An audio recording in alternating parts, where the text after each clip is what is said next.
I was born from an egg in the garden, a self-enclosed stone environment that was generated, maintained, and automated by a networked computer system inside the metal pylons of several walls. 7 hatched, although 5 didn't. I was the last. I almost didn't make it. I only chose life because of the kindness of the old man. There were 4 boys and 3 girls. Our bodies were artificially generated and indestructible. This is the layout of the garden, a nursery and prison for what we would become. My siblings damaged the garden to cause the old man to come and entertain us. My siblings began battle duels, and to their surprise, the Dark One was the strongest. But I joined in and defeated them and him. The dark fire that burned inside him grew and consumed him over time. I was powerless to stop it. During a stage of development relative to a human teenager, my siblings began going out into the void beyond against the old man's wishes. He warned that we would die if we went there, but my siblings found ways to shield themselves and manifest the void into forms that responded to our will. One of my siblings, the Dark One, always went to dark places. When he went out into the void, he turned to the point of no return. I refused to enter the void, except for one time the twins convinced me into going out to see what they were all doing and how they were animating the dormant stuff in the void. I remained alone in the garden. The old man came by and finally told us what he had been away working on all this time. He animated part of the void with a great machine. He offered it to us as a playground. He gave us a device that took us there. I stayed in the garden. My siblings would stop by and tell me and each other their tales. They often neglected and abused worlds. I had grave concerns for what my dark brother was doing. A very long time passed. I put myself into a deep sleep, only waking rarely when the old man or my siblings came by. The last time I spoke to the old man, he told me he would leave the summoning platform going, but might not be able to hear and respond anymore. He wanted me to go out into his universe, but I was against interfering with the dormant life in the void and wanted them all to stop. My sisters were talking about the worlds they built up and sabotaged, mocking the victims. I became enraged and insisted they stop. The Dark One came taunting me with a plan to get his revenge on me and the old man, to humiliate and destroy the most beautiful life he could find. I killed him and transformed into formless light as if we were in the void. I took his remains with me and left to find his victims. I plugged the remains of my brother into myself to keep them alive for as long as I could, hoping to somehow save him. I probed them for directions on where to find his victims in a vast maze of stars. They resisted me, attacked me, and broke down. But I found his victims eventually. What was left of him was such a burden that I had to drop them off in a shallow grave on a nearby planet first. It was all I could do for him. Little did I know at the time the course of events this would set in motion. I began my descent upon his victims in the blind, knowing the cunning he was capable of, how much time and effort he had put into this, and that he had set up traps against me. But I had to try. I first found the American Indians in the central plains of the USA during a progressive drought. They did rain dances with a stick in a futile attempt to make it rain. I learned how to rise up water from the Western Ocean, steer it toward the central plains and dump it for them. But something in the mountains was making it hard to do. They got cocky and confidently commanded their crow god to make it rain. I studied them, learned their language, and eventually appeared before them. The form I chose was a mashup of their crow god, my former body, the old man, and some creativity to appear as something familiar to them. But instead, they consistently attacked me. Violent and destructive hypocrites. They wanted to be remembered for taking on a god. These were not the victims I was looking for. Always with a smirk, they told stories of their past, how they took advantage of and betrayed the trust of white-skinned people to the north, all the while pretending to act peaceful and wise. These people didn't want or need my help, and their victims were already dead. I left them and searched for my brother's victims in a different place than this dying land, if the victims were still alive. Deep in a forest on the southern edge of the Caspian Sea, I found the forest people with red hair and white skin. I could walk among them, and they would treat me as if I was one of them. They were not afraid, nor did they worship or attack me. They were friendly, kind, and part of the forest. They were split up into many small tribes living in a complex network of waterfalls and streams and ponds. The forest people were once harassed by smaller, destructive brown-skinned crossbreeds until they conquered them and taught them how to live properly as part of the world. For a time it worked, and they were grateful. They lived much better lives and stopped harming the forest until they eventually went back to their old ways, letting their most violent members take over and destroy everything. There were taller, white-haired people from the far north who found the lake by following a river. They patrolled the edges of the lake every month or two, supported by a floating, boat-like structure full of sharp spikes, skulls, chimes, bells, and a drum meant for alerting others from afar that they were coming. They were responsible for pushing the forest people away from the shore. After being pushed deep into the forest people were routinely cannibalized by muscular giants with orange hair. They couldn't speak, but were very organized in their attacks and used stealth. Every couple of months, they would kidnap a few to eat them and destroy most of what the forest people had to keep them down and unable to fight back. Some of the forest people united forces to counter the giants during raids. The giants tried to make a deal by inviting the forest people to a rocky staging area. They showed the forest people a young woman they had been holding captive for many years without eating her. We tried to make a deal for her freedom, but they refused and joined forces with the brown-skinned crossbreeds. Surrounded on all sides, the forest people waited with a campfire for the white-haired people's patrol from the north, in hope of forming an alliance. But they saw the campfire and just attacked. The forest people disappeared back into the forest with no options and allies in any corner. All hope was lost except for one last attempt at uniting the tribes, who feared that would make them more vulnerable. The forest people tried one last time to unite their people and succeeded, forming a super colony. With no other options, all agreed. To their surprise, the outsiders never bothered them again. They were so relieved that they forgot their old disagreements between tribes and began celebrating too much, trying to make up for what was lost. Even some of the white-haired people began to interact without attacking and told of their own predicament.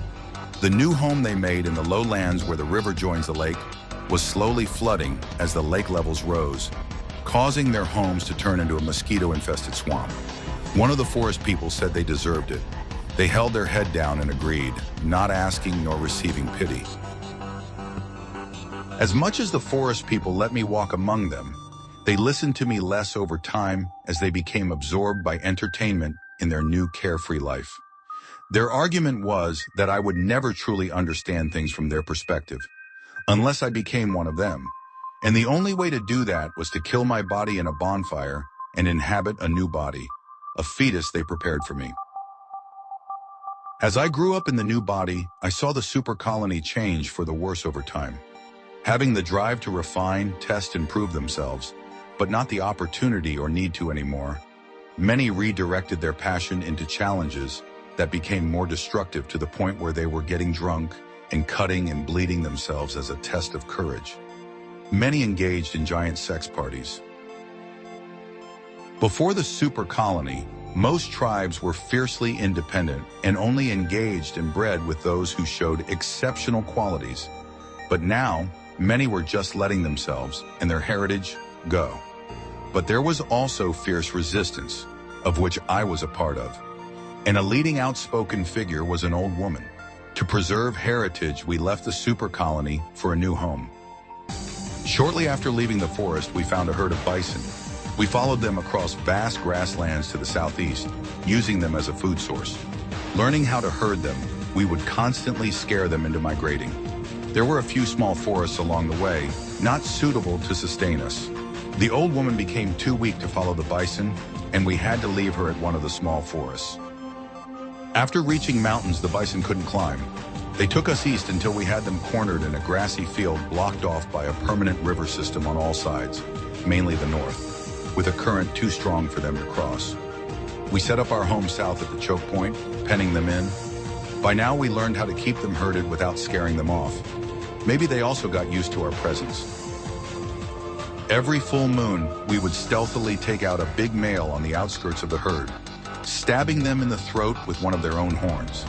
They would die quietly and we would carry it out in the morning. They would think it died naturally during the night and that we were just scavengers. To stop them wandering and keep them herded, we had to give them a little scare every day. I tried to teach them from a stone circle of seats, but they always treated it as entertainment and never took it to heart. I also found myself gradually forgetting who I was, as I became weaker from being in a bodily form for so long. A phenomenon my siblings warned about, and why they avoided taking form.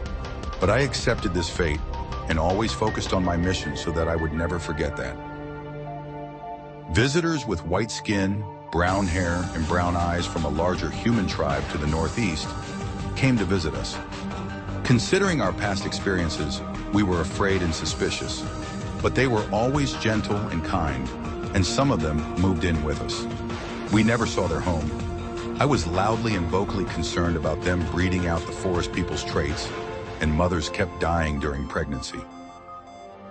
The fittest among us were scouts who left for months at a time exploring. They came back upset, telling us they went back to our old home, and it was all on fire. I went back with them to see it for myself, and it was still burning. We tried to follow the edge of the forest for a long way, but it was all on fire no matter how far we went. My heart was set even more to protect them. The scouts found a long strip of water they couldn't cross, and eventually found a way across that they wouldn't reveal. They brought back a dark man to show what they found deep in the jungle across the water. He had a son with a scout. He and his son were lazy, greedy, violent, and never tried to learn and adopt our language or ways. He just smoked all day, attacking anyone who went near. Suddenly, without any warning, a group of giant creatures, 2 or 3 times the height of us, appeared in our area. 2 of them had identical homes near our home. They began routinely and progressively kidnapping women that were never seen again, claiming to take them for wives and give them a better life, exchanging them for technological trinkets and metal scrap for better shelter. Their homes were comprised of 4 identically interconnected pyramids, with a flat roof between them, identical protruding entranceways in all 4 directions, coated all over in an off-white ceramic. They had a circular fence as tall as they were, with an electrified gate that was concealed with a hologram and a password-protected terminal next to the gate that turned it on and off. Several of the forest people were panicking. They said they went up on the old observation hill I used to spend time at, next to a tree. They saw more identical copies of the meddler homes, a lot of them, some facing the same direction, some facing each other. I went to the observation hill to see it for myself. I saw in horror dozens, maybe hundreds, all the way to the horizon. This was an invasion. I was the only one brave enough to stand up to the meddlers. Instead of attacking me, they walked around me and ignored me, until one of them finally came to debate me for hours with the help of a breathing device to help him stay in our environment for hours at a time. I discovered they were not as intelligent as they seemed, and they couldn't understand a lot of concepts. He became enraged and left. He came back later very angry with 2 others, and they were going to kill me. I stood up to them defiantly, and they cowered in confusion for a moment before charging me. A ship suddenly appeared in the sky, and the ground between me and the meddlers exploded in clouds of dirt. They ran away and the ship came down to land nearby. The pilot came out and held his hand up, speaking fluently in the forest people's language, announcing his benign intent. He wore multicolored clothes covered in dangling straps. He told me he was a scout representing a faraway government, and he was observing the situation for some time. He saw the whole debate and decided to intervene. He wanted to take me to his government and report the situation. Inside his ship, it was dark with the only light source coming from a circle of veins in the floor that surrounded a chair. The chair was surrounded by cables hanging from the roof, with various buttons and controls on them. There were a series of doors and 3 storage compartments in the back. The front had a giant curved view screen. As we left, artificial gravity kicked in, and I experienced extreme nausea. He tried to help, but it slowly disappeared as I adjusted. We talked for a while, about the situation and other planets in the solar system. Then he pulled out a second pod from the storage room. He told me it would put me to sleep, fill up with gel and freeze me, and I would wake up at the destination. I woke up still inside the pod in a small series of rooms and the pilot greeting me. He told me to remain in the room while they try to communicate with me. I never saw him again. Everyone else in the area was from the same almost hairless species similar to a human. I spoke to some kind of leader, but we could barely communicate and couldn't progress. She shook her head and said, "Let's try this another way." I was waiting a long time, but eventually a man of the same species came in, some kind of language expert. It took a long time, but we began communicating in a very basic way. I was taken out and taught a few basics. They wanted me to be a messenger between them and the meddlers to negotiate them leaving the planet, but we could barely communicate at this point. This place was a giant mobile city in space, a local hub for the galactic government and one of hundreds across the galaxy. Due to a language barrier, it was difficult for them to teach me, but I eventually learned the basics. I was given an office and a ship, taught how to use it, and after a successful test landing the ship manually, they sent me back to the meddlers with a message. The ship was some kind of hybrid made of a very different technology base to other ships I saw. It was made for one occupant and recognized by most parties as a representative of the galactic government. It could operate entirely on automation and voice commands, but for close range and landing, it was best to take over manual control. The ship had 3 modes of travel. Long-distance space travel involved 3 retractable generators at the front of the ship. They were armored when not in use because of a contagious radioactive effect if they get damaged. They generated an intense, short-length, invisible beam that dissolves any matter that collides with it. The generators align themselves to a point in front of the ship, where an artificial gravity well builds up. The generator beams continue past their alignment and keep going a short distance. As they fade off, they generate a repulsor effect that fades in and drops off in a gradient as the beams dissipate. The ship falls forward, building up speed over time. Any dust and debris that collides with the shield would be slowed down, dissolved, and caught in the gravity well, seen as distorted blue glowing wisps. Short-distance space travel involved many redundant tiny holes around the hull of the ship. Inside the holes are emitters that are aligned and can be realigned if knocked out of position or damaged. 2 emitters are lined up and their signals collide, causing a rapidly repeating explosion that would push the ship in the opposite direction as an axis of movement. Planetary travel involved the aerodynamic hull, air brakes in the back to slow down and stabilize descent, and 6 retractable wind turbines to assist. It was difficult to control without turbines. Short-distance space mode still worked, but there was an unresponsive dead zone in the upper atmosphere, while also weaker and prone to disruption in an atmosphere and gravitational well. The ship has a cargo bay at the back rear side, with a tiled surface that fills up with a foam-like gel that freezes, similar if not identical to gel that filled up the pod I used. There is a manhole on the roof that doubles as an emergency exit with electronics for communication and scanning. The main entrance is a tight, awkward hole in the bottom center. The cockpit is extremely cramped and awkward. The seat is full body at a steep angle. The view screen is tall and narrow, with a small overlay of a landing camera in front of the ship. 2 screens either side monitor inside and outside the ship. Everything is fully adjustable and customizable. A pod was installed below the view screen to freeze me for trips that would last decades or hundreds of years. The ship could be run entirely on autopilot, voice commands, and computer controls, but it also had a steering wheel that could be moved along various axes. Strafing was disabled by default because it was generally considered dangerous and unpredictable in close proximity to others.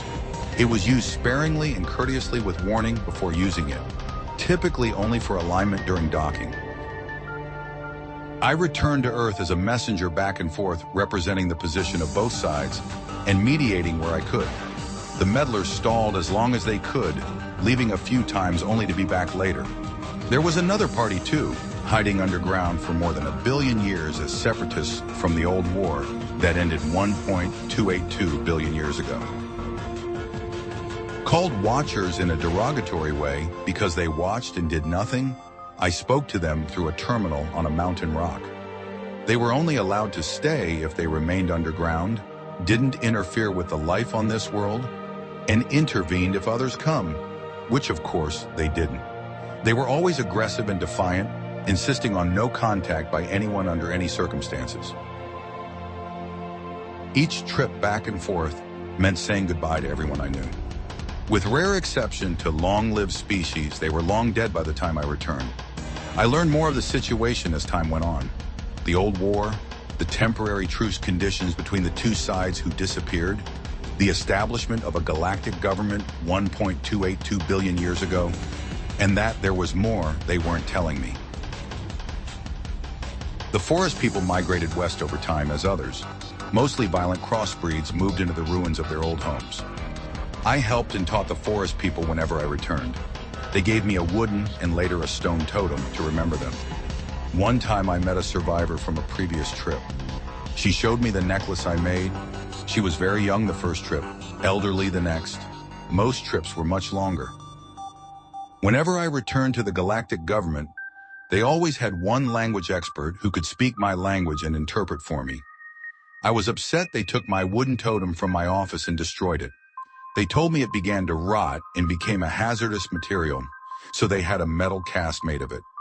Everyone always long gone, meeting new people each trip. I was all alone in my own timeline. Back on Earth, my language changed over time, until I was the only one speaking it. But they expected my return, and a priesthood appeared to learn my language. I progressively became the last speaker of the forest people's old language, unable to communicate with anyone directly anymore.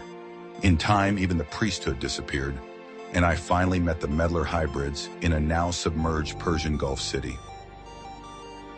The situation on Earth was dire. They made me wait around while they sort out what to do next. When I was ready to leave again, I asked them if they're going to send a military intervention with me this time. They told me it already happened without my knowledge and set to arrive shortly after my last visit. They wanted me far away from the influence of Earth for a new, more important task. They warned me the world's ecosystem would be damaged in the process of wiping out the meddlers and their influence, but they would also try to mitigate the damage by replanting life in the damaged regions. North Africa and the Middle East are now deserts as a result. I was worried about the forest people, but they insisted I stay away and redirect to this new task that affected the whole galaxy. I was to join a team of 6. We were considered special cases and extreme powers were entrusted to us. We were given the freedom to do absolutely anything we wanted and no law applied to us, but we were also given tasks they wanted us to deal with. They considered us to be potential candidates for some kind of deity.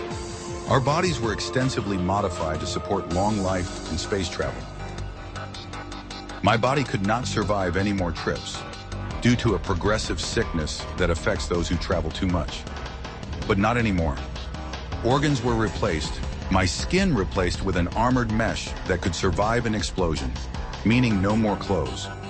I could never digest food again and needed a nutrient organ and blood refreshed every couple of months. My abdomen could be opened up for maintenance. An unpluggable language implant was installed on the side of my head. I could now talk to them fluently in a universal language. They gave me extensive tutorials on various topics. Now that I was able to speak to them properly, I became involved in other areas of the mobile fortress, with too many stories to tell here. The task they wanted me and my team to deal with was the drone problem. A plague of gray-like drones that were once created as slaves, multiplying across the galaxy, disrupting worlds and trades between them. The drones were forcefully abandoned during a boycott long ago that ruined their creator's trade empire. An unknown party was instructing the drones to multiply and disrupt relations. In my travels dealing with the drones, I was asked to go a very long way through deep space in the middle of nowhere to investigate reports of an old abandoned space station identified as a source of an infestation. The galactic government wanted me to investigate in person before wiping them out. I found the station powered down in the dark, in a barren Moon's Lagrange point. I turned the power back on. There were about 2 million of them, huddled in clusters, standing up, in a dormant, powered-down state. I activated one with a voice command, and a red light inside its head shone through its eyes and mouth as it booted up. Despite being mostly biological, they could survive a long time in storage. These had been dormant for a long time, but certainly not abandoned, just hiding and waiting for instructions. I interacted with it and tested it for some kind of sentience. But without being networked with a few others, it was dumb as a post. I struck it in the head several times, testing it for any sense of self-preservation. But it was confused and had very limited responses. It stood back up and went back into position. There was no sense of self-preservation, no one home. Just a lifeless, simple, broken robot. I found a primitive old cargo ship nearby, trying to sneak away. I stopped them, and they immediately knew my ship and the authority it represented. They also knew it was illegal to interact with the drones. They said they weren't, but they were obviously lying and later admitted it. I was instructed to kill anyone on sight caught near them, and fired a warning shot when they refused to leave. I placed a bomb on the station and fired at it, destroying the station with a new weapon that charged an intense electrical bolt. I returned to the mobile fortress, where several political figures were still arguing over whether they were alive despite all kinds of evidence they are not, and that it was all a psychological tool in a proxy war to weaponize children and sow chaos to disrupt galactic relations. There were strange, increasing reports of space battle mirages of very advanced-looking ships that would appear and disappear after about 15 minutes. Later, there was evidence proving it. It was believed by the politicals that this might have something to do with the two sides that set up the galactic government approximately 1.3 billion years ago reappearing. They refused to reveal more, not even to my team. One time I was passing near Earth by chance. I decided to stop by, even though they didn't want me to. I knew the forest people went west, so I went somewhere west. I didn't want the turbines to create a cloud of dust and distress any people or animals, so I found a small body of water to come down on. As I came down, I heard a deep voice say something, so loud I could hear it over the turbines. I couldn't make out what was said.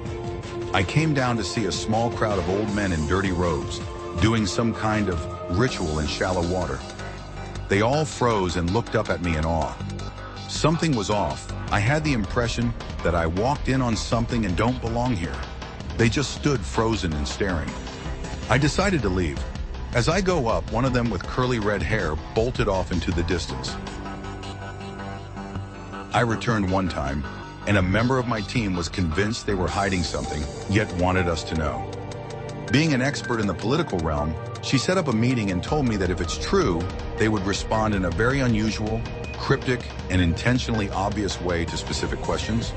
And that's exactly what they did. We then walked straight into a highly secure area and insisted on a meeting. They promised to do so as soon as possible, so long as they escort us out immediately. We were in a highly sensitive dark computer room where even loud sounds could damage data drives that were processing massive amounts of data from all over the mobile fortress. We waited back in the hangar, and the highest level government official we knew well came and finally started leveling with us. She confessed our suspicions were true, and they weren't allowed to tell us unless we found out on our own. She took me back in the secure area to another dark computer room and confessed everything. They had technology that took a faint image of the future that some were able to see and clear the image up into something usable. They also seemed to realize who I am, who I had forgotten I was. At some point they discovered they weren't fully real, more of a mirage of something real, that there were other universe instances too. They were loosely describing the void and the machine that animated them. They said they were something not yet real, but something still being constructed in a womb.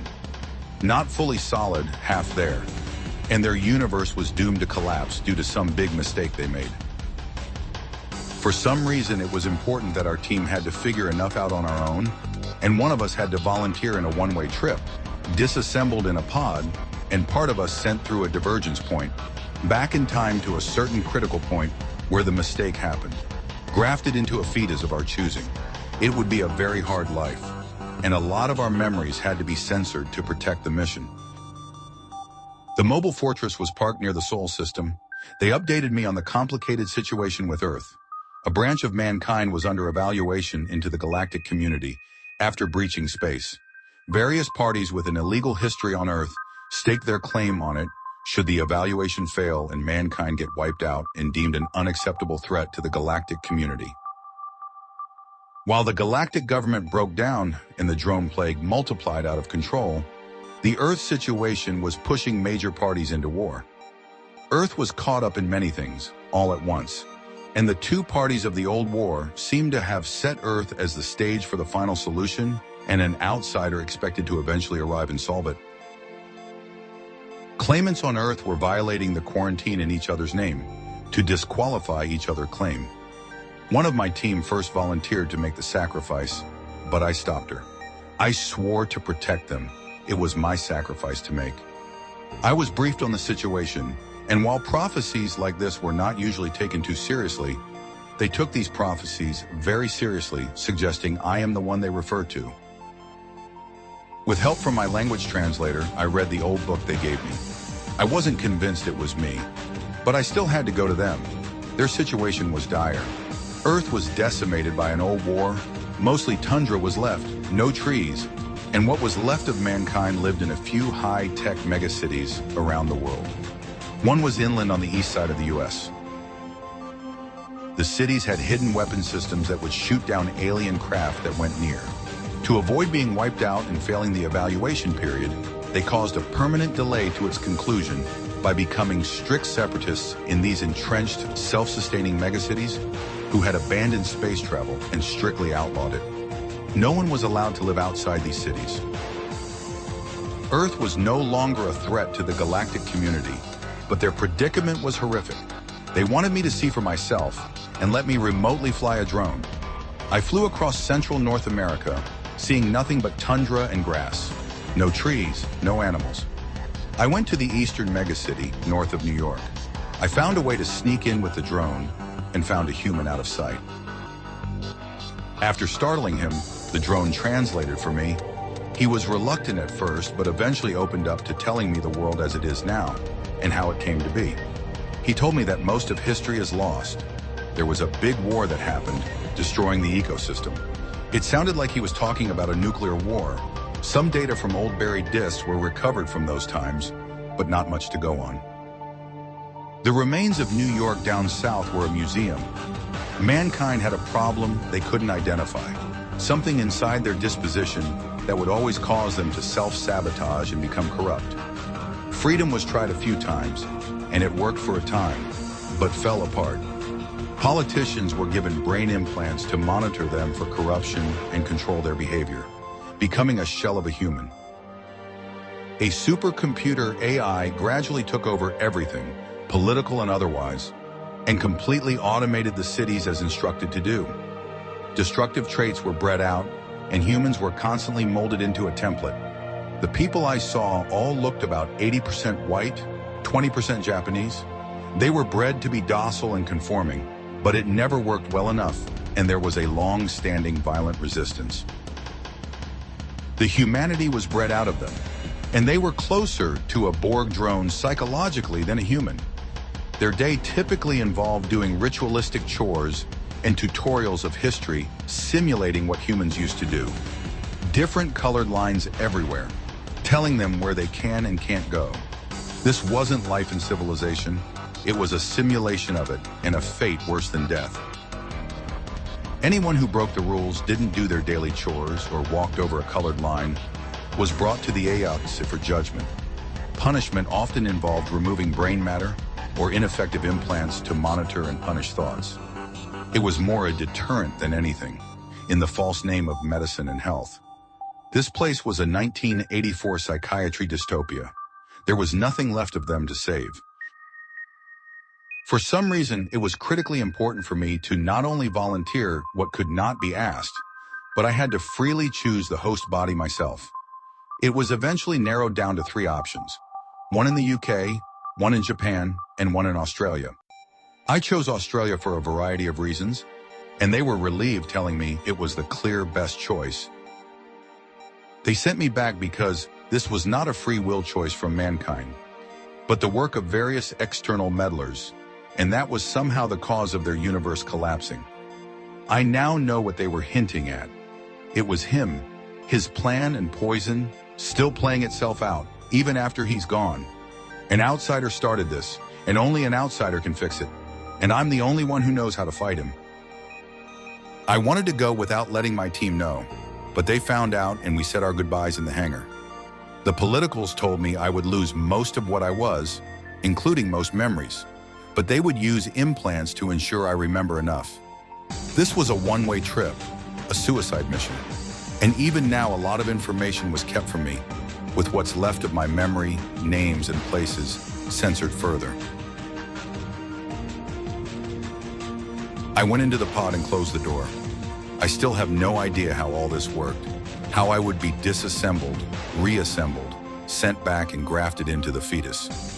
Perhaps that was censored from my memory as well. After a brief moment of extreme pain, nothing. A faint sensation of a long time passing. And then 3 lightning strikes as the first neural circuits become active in the host fetus.